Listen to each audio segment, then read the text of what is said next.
There is a saying among travel lovers, not all who wander are lost, and they say it's not always a bad thing to be lost. Okay, I can see that, but that's not always the case. In fact, some people are looking to book these trips, and the true purpose is just to get lost. All right, so now there are even tour companies and websites willing to make that all happen for you. Okay. People just want to get lost. But can they be found too? Mallory Safaste explains. We'll find out. Okay.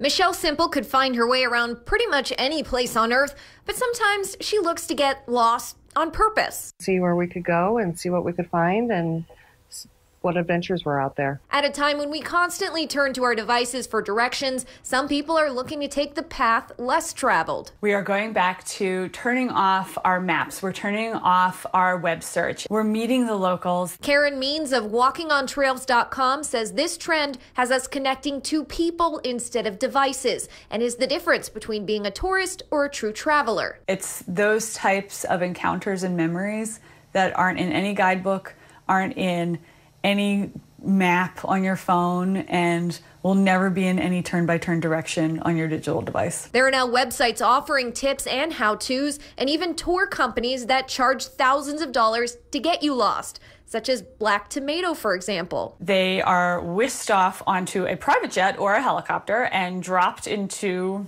somewhere amazing, usually rather remote, and given an emergency kit. Karen says it's a trend all groups are trying, young and old, rich and not so wealthy. You don't even have to go abroad to do something like this. You could go to the next town over. Michelle says it's the challenge she loves and learning new things along the way. You definitely learn more about yourself when you do these self-adventures. You know, what are your limitations? What's your comfort zone?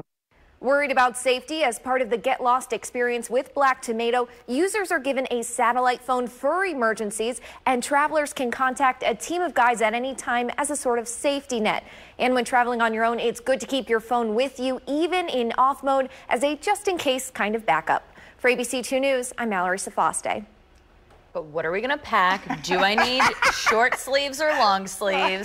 Ashley has a lot of questions about this story. The private jet part sounded nice. Exactly. I can get behind that. And then they're like, but then we just drop you off in a place you don't know. Yeah, and then you need like a safety kit. Like, no. Lynette, you've been on all over the world. Have you been on anything remotely like that where you just don't know where you're going at that point? I know where I'm going. I travel. I plan all my trips. And like, if I could say, take me to somewhere fabulous, then I'm in. But not knowing where I'm going, I don't know about that one. Interesting. Definitely for people who love a good adventure. And I guess as a reaction to having the phone all the time, people want to figure out new ways to disconnect. Yeah. I mean, I can get behind that. I might try it though. All right. Maybe. And just stay on the private jet. Make sure we get some video. She never gets off into the lost experience. Exactly. Lost in the big private jet. Okay.